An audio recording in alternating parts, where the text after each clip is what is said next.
Good morning सभी को। स्वागत है आप सबका एक बार फिर से मेरे इस यूट्यूब चैनल पर। मैं हूं डॉक्टर रवि द्विवेदी और हम यहां पर कर रहे हैं अंडर ग्रेजुएट मैथमेटिक्स। इस सीरीज़ में आज हम जो एलिमेंट्री कैलकुलस का जो टॉपिक पढ़ने वाले हैं वो है कॉची सीक्वेंस। ओके, तो चलिए शुरू करते हैं।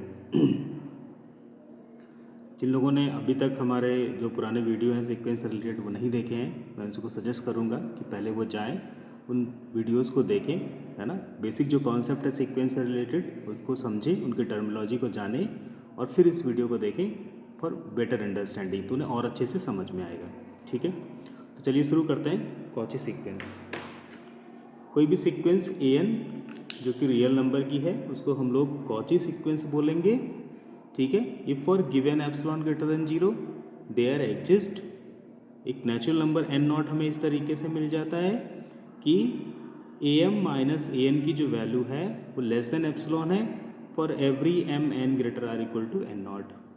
ठीक है, इसका मतलब ये है कि कोई भी सीक्वेंस मान लो है, उसका फर्स्ट टर्म क्या होगा, a1 होगा, सेकंड टर्म a2 होगा, थर्ड टर्म a3 होगा, ऐसे करके हम आगे बढ़ते जाएंगे तो एक टर्म आएगा जिसकी जो an नॉट टाइप का होगा, मतलब n नॉट जो है ना वो उसकी काउंटिंग नंबर है।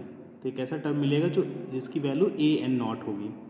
तो जब हम उसके बाद के टर्म्स को देखेंगे, है ना, an not plus 1, an not plus 2, an not plus 3, तो उनके टर्म्स के बीच का डिफरेंस अगर किसी गिवन एप्सिलॉन वैल्यू से कम आने लगता है, ठीक है, तो हम कहेंगे कि जो सीक्वेंस हमारी है वो कॉची सीक्वेंस है। अब जो हमारा n नॉट होगा वो डिपेंड करता है एप्सिलॉन पे। मान लीजिए जैसे कि हमने एप्सिलॉन की जो भी वैल्यू कंसिडर की है उसके अकॉर्डिंग हमें n नॉट मिलेगा, जिसके बाद के टर्म्स का डिफरेंस जो होगा वो एप्सिलॉन से कम आ रहा होगा। ठीक है, एक एग्जांपल देख लेते हैं हम लोग, जैसे कि an इज इक्वल टू दिया है 1/n, है ना। बेसिकली इसके जो टर्म होते हैं वो कैसे होते हैं, 1, 1/2, 1/3, 1/4 and so on like this. ठीक है, तो ये अब हम देखते हैं कि ये हमारी जो सीक्वेंस है वो कॉची सीक्वेंस है कि नहीं है। तो हम लोग क्या करेंगे, यहाँ से इसके जनरल टर्म की बात करें तो वो तो 1/n है। ठीक है, हम am की बात करेंगे तो क्या है, 1/m है। ठीक है, अब यहाँ से हम लोग क्या निकालेंगे, हम लोग निकालेंगे मॉड ऑफ, ठीक है, 1/m माइनस 1/n। थोड़ी देर के लिए हम लोग मान के चल रहे हैं कि m जो हमारा है ग्रेटर देन n है, मतलब am जो टर्म है वो an के बाद वाला टर्म है। ठीक, तो ये वैल्यू क्या आ जाएगी, ये वैल्यू हमारी आ जाएगी m is greater than n। ठीक है, तो एक काम करते हैं हम लोग, हाँ ठीक, ये हमारा आ जाएगा m minus n upon m into n। ठीक है, क्योंकि m माइनस n की जो वैल्यू होगी, बेसिकली n माइनस m आता है पर मॉड लगा हुआ है तो हम उसे माइनस कॉमन करके इसको m minus n upon m n ऐसे करके लिख सकते हैं। ठीक है, इसमें कोई दिक्कत नहीं है। अब अगर यहाँ पे हम लोग इसको इस तरीके से लिखें कि लेस देन 1/n, ठीक है, लेस देन क्या आ जाएगा, ये 1/n। ठीक है, और ये हमारा 1/n जो है इसको हमें क्या लेना है, लेस देन एप्सिलॉन। ठीक है, ये m माइनस n एक पॉजिटिव वैल्यू होगी, अपॉन में m इंटू n है, तो हम इसे कोई भी ऐसे नंबर्स लेकर के अगर चेक करेंगे आप तो ये वैल्यू 1/n से हमेशा छोटी आएगी।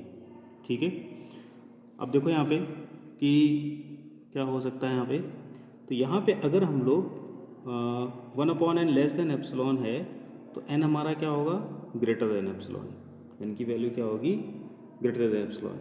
ठीक है, सॉरी 1/एप्सिलॉन है ना, ग्रेटर देन 1/एप्सिलॉन। तो हम इसी 1/एप्सिलॉन को ना n नॉट मान लेते हैं। क्या मान लेते हैं, n नॉट। तो अब हमारा स्टेटमेंट क्या बनेगा, mod of 1/m minus 1/n less than epsilon for every n greater or equal to n not equal to 1/एप्सिलॉन। मतलब अगर हमने एप्सिलॉन की वैल्यू 1/2 ली है, थोड़ी देर के लिए मान लेते हैं, तो हमें n नॉट क्या मिल जाएगा, 2 मिल जाएगा। अगर हमें एप्सिलॉन की वैल्यू 1/100 ली है तो हमें n नॉट की वैल्यू क्या मिल जाएगी, अगर हमने एप्सिलॉन की वैल्यू 1/100 ली है तो हमें n नॉट की वैल्यू 100 मिल जाएगी। मैं एक काउंटर मैं देखो इसी में दिखाता हूँ। मान लो हमने लिया है एप्सिलॉन 2, एप्सिलॉन ने क्या लिया 1/2, ठीक है, एप्सिलॉन ने क्या लिया है 1/2। तो अब हमें एन नॉट क्या मिलेगा, 2 मिलेगा, यानी थर्ड और फोर्थ टर्म का जो डिफरेंस होगा वो इससे कम आएगा। देखो थर्ड टर्म क्या है 1/3, फोर्थ टर्म क्या है 1/4, इन दोनों का डिफरेंस निकालेंगे तो क्या आएगा 1/12 आएगा ना। 1/3 माइनस 1/4 करेंगे क्या आएगा 1/12। अब 1/12 की वैल्यू 1/2 से कम होती है, ठीक है। अगर हम एप्सिलॉन ले लेते हैं 1/5, ठीक है, एप्सिलॉन हम लोग क्या ले लेते हैं 1/5, ठीक है। तो जब एप्सिलॉन 1/5 लेंगे तो एन नॉट की वैल्यू क्या मिलेगी 5, ठीक। अब 5 का मतलब है कि जब हम 6 और 7 टर्म का डिफरेंस लेंगे, है ना, 6 टर्म क्या होगा हमारा 1/6, 7 टर्म क्या होगा 1/7, तो 1/6 माइनस 1/7 जब हम लोग करेंगे तो उसकी वैल्यू इससे कम आएगी, 1/5 से कम आएगी, ठीक है। तो अगर किसी भी गिवन एप्सिलॉन ग्रेटर देन 0 के लिए अगर हमें कोई एन नॉट मिल जाता है तो हम कहेंगे कि वो सीरीज़ हमारी कैसी है, कॉची सीक्वेंस है, सीक्वेंस हमारी कैसी है, कॉची सीक्वेंस है, ठीक है। अगर हमें एन नॉट नहीं मिलता है फॉर एवरी एप्सिलॉन तो वो कॉची सीक्वेंस नहीं होगी, राइट। चलिए कॉची सीक्वेंस उम्मीद करता हूँ समझ में आ गई होगी। अब इस कॉची सीक्वेंस पे बेस्ड दो इंपॉर्टेंट थ्योरम है, उनको हम लोग कर लेते हैं। पहली थ्योरम ये है, every convergent sequence is a Cauchy sequence, every convergent sequence is a Cauchy sequence. चलिए इसका प्रूफ देखते हैं हम लोग। मान लेते हैं हम लोग late a n B convergent sequence, ठीक है। जिन लोगों ने कन्वर्जेंट अभी सीक्वेंस नहीं पढ़ा है वो जा करके जो मेरे पुराने वीडियोज़ हैं उनमें से कन्वर्जेंट सीक्वेंस की डेफिनेशन देख लें, राइट, तो उनको इसको समझने में और आसानी हो जाएगी, ठीक है। अगर सीक्वेंस हमारी कन्वर्जेंस, इसका मतलब क्या होगा, limit n tends to infinity a n is equal to क्या आएगा l आएगा, ठीक है, क्या आएगा एक, और l कैसी वैल्यू होगी, फिक्स और फाइनाइट क्वांटिटी होगी, ठीक। हम लिमिट की डेफिनेशन से क्या लिख सकते हैं, देन हम लिख सकते हैं फॉर गिवन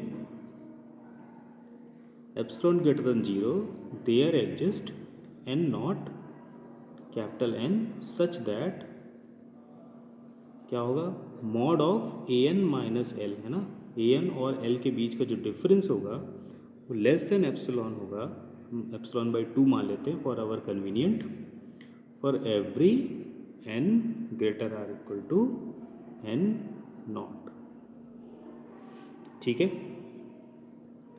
तो अगर मान लेते हैं कि हमारे पास m और n इस तरीके से हैं जो greater or equal to n naught हैं, तो दोनों के लिए ये बात ट्रू हो जाएगी, है ना, mod A N minus l less than epsilon by 2 and mod A M minus l less than epsilon by 2, है ना। मतलब कोई भी n अगर हम ले रहे हैं जो n नॉट से बड़ा है उसके लिए ये स्टेटमेंट ट्रू है। तो हमने कंसिडर किया कि m और n जो है वो n नॉट से बड़े हैं, उन दोनों के लिए क्या होगा, mod A N minus l less than epsilon by 2, mod A M minus l less than epsilon by 2, ठीक है। अब हम लोग क्या लिख सकते हैं, फॉर हम लोग लिखते हैं mod of A N minus A m, ठीक है, क्योंकि हमें इसे लेस देन एप्सिलॉन दिखाना, राइट। इसको हम लोग क्या लिख सकते हैं, इसको लिख सकते हैं mod of A N minus L और minus A M minus L. अब एक फॉर्मूला होता है मॉड में x माइनस वाई का, उसको हम लोग लिखते हैं less or equal to mod x plus mod y, तो इसको लिख सकते हैं mod A N minus L plus mod A M minus l, ठीक है। अब मॉड ए एन माइनस जो एल है वो भी एप्सिलॉन बाई 2 है और ये वैल्यू भी क्या है, एप्सिलॉन बाई 2 है, तो ये इक्वल टू क्या आ जाएगा हमारा, सॉरी ये mod A N minus A m हमने लिया हुआ है, हमने यहाँ पे माइनस एल किया प्लस एल कर दिया, तो ये फिर हमने मॉड एक्स माइनस वाई का एक फॉर्मूला है उससे हमने इसको ब्रेक किया, mod A N minus L plus mod A M minus L, ये epsilon by 2 plus epsilon by 2, इसकी वैल्यू क्या होगी एप्सिलॉन, राइट। तो क्या मिल गया हमें, और ये कब चल रहा है, for every m n greater or equal to N naught, ठीक है। तो क्या मिल गया हमको, for given epsilon greater than 0 there exists n naught in natural number such that mod am minus am is less than epsilon for every n m greater or equal to n naught, ठीक है। और यही तो हमारी definition है Cauchy sequence की, है ना। तो कोई भी अगर कन्वर्जेंस सीक्वेंस हम लेंगे, ठीक है, तो वो कॉची सीक्वेंस होगी, ठीक है। अब ये मतलब ऐसा यूनिवर्सल ट्रू नहीं होता है कि कोई भी कॉची सीक्वेंस भी कन्वर्जेंट होगी, है ना। तो उसके लिए क्या होता है, अगर हम रियल नंबर्स का कोई भी सीक्वेंस अगर रियल नंबर्स की है, सीक्वेंस किसकी है, रियल नंबर्स की, तो कन्वर्जेंट मतलब कॉची सीक्वेंस मतलब कन्वर्जेंट। तो मतलब ये जो है वाइस वर्सा ट्रू होता है। पर इन जनरल अगर हम रियल नंबर्स के अलावा सीक्वेंस जो है किसी दूसरे नंबर सिस्टम्स पे बनाएंगे तो फिर कन्वर्जेंट होगा तो कॉची हो जाएगी, बट कॉची होगा तो कन्वर्जेंट नहीं होगा। ठीक है, तो एक इंपॉर्टेंट थ्योरम थी। चलिए हम लोग आगे अगली इंपॉर्टेंट थ्योरम की तरफ बढ़ते हैं। Every Cauchy sequence is bounded, right, every Cauchy sequence is bounded. तो इसका प्रूफ भी लगभग वैसा ही है जैसा हम लोगों ने किया था every convergent sequence is bounded. ठीक है, इसका प्रूफ भी लगभग वैसा ही है। तो मान लेते हैं हम लोग कि let a n be a Cauchy sequence, क्योंकि हमें कॉची सीक्वेंस को दिखाना है, कन्वर्जेंट है ना, n be a Cauchy sequence. ठीक है, तो क्या होगा, then for given epsilon greater than zero, है ना, दिए गए एप्सिलॉन ग्रेटर देन जीरो के लिए एक हमें एन नॉट इस तरीके से मिलेगा सच दैट कि mod of A N minus A m is less than epsilon for every n m greater or equal to N naught. ठीक है, अब देखो, अब ऐसा तो क्या है, जनरल स्टेटमेंट बन रहा है, इसको थोड़ी देर के लिए ना हमें इसको थोड़ा पर्टिकुलर बनाना पड़ेगा। हमें क्या करना पड़ेगा, इस स्टेटमेंट को थोड़ा सा पर्टिकुलर बनाना पड़ेगा। तो हम क्या करते हैं, हम ले लेते हैं एम इन पर्टिकुलर, हम एन और एम में से किसी एक वैल्यू को ना इसके इक्वल चूज़ कर लेते हैं। ठीक है, तो इन पर्टिकुलर मान लो हमने ले लिया m is equal to N naught, तो क्या हो जाएगा, ये mod A N minus a N naught is less than epsilon for every N greater or equal to N naught. ठीक है, अब देखो क्या होगा, हम मॉड की प्रॉपर्टी से ना इसको ओपन करते हैं, तो minus epsilon less than A N minus a N naught less than epsilon for every N greater or equal to N naught. ठीक है, ए एन नॉट ऐड कर देते क्योंकि अब ये पर्टिकुलर वैल्यू एक टर्म की बात हो रही है, ना कि जनरल टर्म की बात हो रही है। ठीक है, तो ये क्या हो जाएगा, A N not minus epsilon less than A N less than A N not plus epsilon for every N greater or equal to N not. अब देखो, हमें बाउंडेड दिखाना है, तो बाउंडेड हमें क्या, ए एन जो है उसके लिए हमें एक स्मॉल के मिलना चाहिए, ठीक, जिससे इसके हर एक टर्म की वैल्यू बड़ी हो। एक कैपिटल के मिलना चाहिए जिससे इसके हर एक टर्म की वैल्यू छोटी हो। तो हम कह देंगे कि ये हमारी सीक्वेंस जो है बाउंडेड है। तो अगर हम मान लो अभी इसको अगर हम मान लेते हैं स्मॉल के और इसको मान लेते हैं कैपिटल के, तो ये पूरी सीरीज बाउंडेड है। लेकिन अब किन टर्म्स के लिए, जब n की वैल्यू n नॉट से बड़ी है, तो जब n नॉट से पहले जो टर्म होंगे, है ना, ठीक है, इन नंबर से पहले वाले जो टर्म्स होंगे, ये एक्चुअली n और n नॉट काउंटिंग नंबर है। मैं फिर से बता दे रहा हूँ, n नॉट जैसे मान लो अगर 10 है तो 10 से पहले मतलब a1 a2 a3 a4 a5 a6 a7 a8 a9 तक के टर्म्स के बारे में नहीं पता है। तो हम लोग क्या करेंगे, एक एजम्पशन बनाते हैं, हम लोग चूज़ करते हैं स्मॉल m को हम लोग इस तरीके से ले रहे हैं कि जो मिनिमम हो, कैसा हो, मिनिमम हो किससे, a1 a2, ठीक है, और ए एन नॉट माइनस 1 तक। अगर ये 10 है तो 9 तक, 50 है तो 49 तक, 100 है तो 99 तक, और A N not minus epsilon, epsilon की जो भी वैल्यू होगी उसके अकॉर्डिंगली ये मैनेज होगा। ठीक है, हम इस तरीके से स्मॉल एम ले रहे हैं, जो मिनिमम होगा इनका a1 से A N minus A not minus 1 से लेकर के इस तरीके से।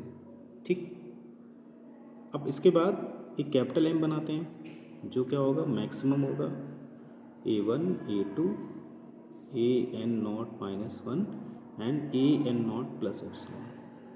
ठीक है, तो अब क्या होगा, अब ये हो जाएगा कि जो हमारा ए एन है वो लेस देन ए एन होगा, ठीक है, greater than A N less than A n होगा, और ए एन जो है वो लेस देन कैपिटल M होगा for every n in natural number. For every n in natural number. ठीक है, तो अगर कोई भी सीक्वेंस an है और उसका हर एक टर्म किसी नंबर से बड़ा है और किसी दूसरे नंबर से छोटा है, तो हम क्या देंगे कि सीक्वेंस हमारी कैसी है, बाउंडेड है। तो this implies an is bounded. तो ये जो हमारी कॉची सीक्वेंस थी वो कैसी हो गई, बाउंडेड हो गई।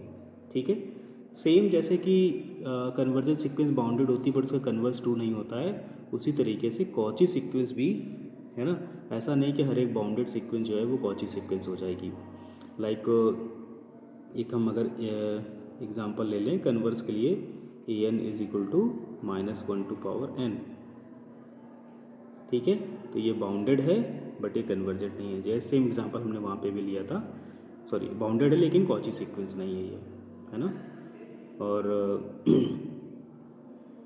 तो ठीक है, तो आज के इस वीडियो में हम लोगों ने क्या क्या कवर किया है, हम लोगों ने कवर किया है कि कोई कॉची सीक्वेंस जो होती है उसको कैसे डिफाइन करते हैं हम लोग। ठीक है, इसके अलावा फिर जो कुछ दो इम्पॉर्टेंट थ्योरम की हैं कि एवरी जो कन्वर्जेंस सीक्वेंस होती है वो कॉची सीक्वेंस होती है, फिर एवरी कॉची सीक्वेंस जो है वो बाउंडेड होती है।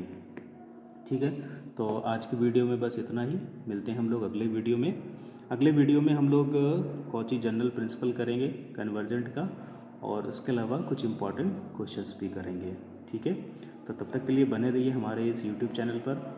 चैनल को सब्सक्राइब करें, वीडियो पसंद आया हो तो लाइक करें, शेयर करें। Thank you.